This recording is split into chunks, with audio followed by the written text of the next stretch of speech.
UFC 328 jangdan keyingi matbuot anjumani Dana Whitening so'zlari o'zbekcha tarjimada. Do'stlar, videoga like bosib kanalga obuna bo'lib qo'ying. Birozdan so'ng Shon Stricklandning ham so'zlarini o'zbek tiliga tarjima qilib chiqaraman. Demak, yigitlar bugun arenaga 17,783 odam tashrif buyurgan. Tushgan pullar $7,5 million. Bu arena tarixidagi eng katta chiptalardan bo'lgan tushum. Bizda arenada 1, 2, 5 va 6 rekordlar bo'lgan va biz o'zimiz o'rnatgan rekordni yana buzdik. Kechaning eng yaxshi jangi Tayir va Van jangi bo'ldi. Kechaning eng yaxshi chiqishi esa Amosov va Miller. Bularning hammasiga bonus beriladi. Asosiy jang haqida fikring qanday? Bu jangni qanday baholaysan? Sening nazaringda jangni kim yutdi? Mening nazdimda 5-raund boshlanishidan oldin 2-2 bo'layotgandi. O'ylaymanki, oxirgi raundni Strickland olib ketdi. Jangning juda ko'p qismida Hamzat tik holatda urishdi. Bu seni hayratga soldimi? Yo'q, boshida men bundan hayratlangandek ko'rindim, lekin burchagida ko'rgan bo'lsang, uning jamoadoshlari ham unga tik holatda jang qilishni maslahat berishdi. Va biz oldin Hamzatni kim bilandir tik holatda doim jang qilganini ko'rmaganmiz. Va o'ylashimcha, u og'ir vazn tashlash jarayonini boshdan kechirdi. U ikkinchi raundda takedownlarga harakat qildi, lekin 2 marotaba shuni yerga olib tusha olmadi. Va aynan mana shu vaziyatda sen unda kardio muammosini sezdingmi? Chunki u qolgan raundlarni charchab qolgani uchun tik holatda o'tkazdi. Eshit, u juda qattiq yigit, u haqiqiy yirtqich. Men hech qachon uni taslim bo'lishini kutmaganman. Shon Strickland endilikda 2 marotaba 84 kg vazn chempioniga aylanmoqda. U dastlab Israel Adesaniyani va keyin Hamzat Chimayevni mag'lub qilib chempion bo'ldi.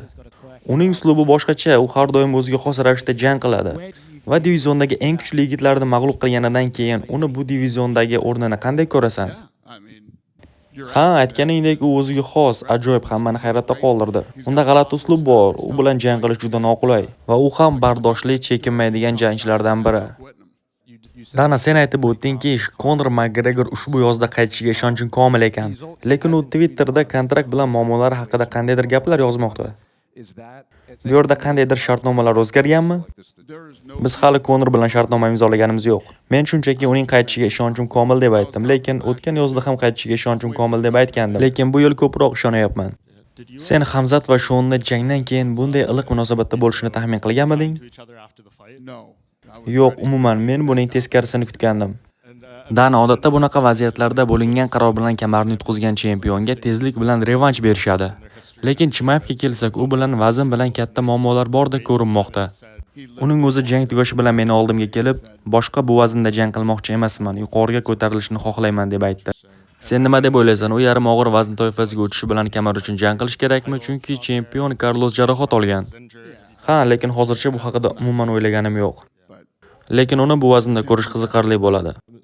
Endi shuning uchun keyingisi kim deb o'ylaysan? Chunki bugun arenada Nasruddin Imamov ham bor edi. U shu bilan revansh so'ramoqda. Twitterda uning chiroqlarini o'chirib qo'yishini aytdi. Bu jang senga qiziqmi? Bilmayman, lekin sizlar meni bilasiz, men turnir tugashi bilan janglarni tashkillamayman. Dana, sen aytib o'tdingki, Hamzat yuqori vaznga ko'tariladi. Sen u bilan gaplashding. Va u senga yana nimalar dedi? Bizga ayta olasanmi keyingi suhbat qanday bo'lganini? Yo'q, u boshqa gap aytmadi. Shunchaki bu vaznda urushmasligini va ko'tarilmoqchiligini aytdi. Dastlab u 77 kg jang qilgan, lekin vazn tashlash muammosi sabab yana 84 kg ga o'tgan. Hozir yana ko'tarilmoqchi. Nima deb o'ylaysan? Buni o'zi nazorat qila olmayaptimi yoki bu tabiiy jarayonmi? Bilmayman. Bu yigit oxir-oqibat o'z maqsadiga erishdi. Jahon chempioni bo'ldi. O'zi istagan hamma narsani oldi. Lekin qachonki katta muvaffaqiyat kelsa va hayot tarzi o'z ta'sirini o'tkazmay qolmaydi. Bilasan, sen uni birinchi marta ko'rganingdan keyin juda ham ko'p holatlar yuz berdi. U bir vaqtning o'zida faoliyatini yakunlashga harakat qildi, keyin yana qaytdi. Sen u yigitni janglar orolidagi birinchi ko'rganingdagi darajasiga yetdi deb o'ylaysanmi? Albatta, u axir chempion bo'ldi. Qachonki sen katta iqtidorni ko'rsang, uni albatta bir kun kelib chempion bo'lishiga ishonasan. Demak, sen u barcha qilgan ishlardan qoniqding. Ya'ni qilgan ishlaridan emas, yetgan darajasidan. Seningcha u to'liq potensialga yetdi deb o'ylaysanmi? 100%. Mendan oxirgi savol, sen aytib o'tdingki, UFC Oq uy turniri bu misli ko'rilmagan darajadagi katta event bo'ladi. Va sen bu ishlarni oldindan qanday taxmin qilyapsan, qanday ko'ryapsan jarayonni? Ha, biz bu yerda oldin tashkillash va qanday qilgan ishlarimizdan mutlaqo boshqacha bo'ladi. Bu yerda pay-per-view darajasi osmonda bo'ladi. Paramount Plus'da katta kecha bo'ladi. Ha, biz bu katta event bilan butunlay aralash jang san'ati olamini portlatamiz.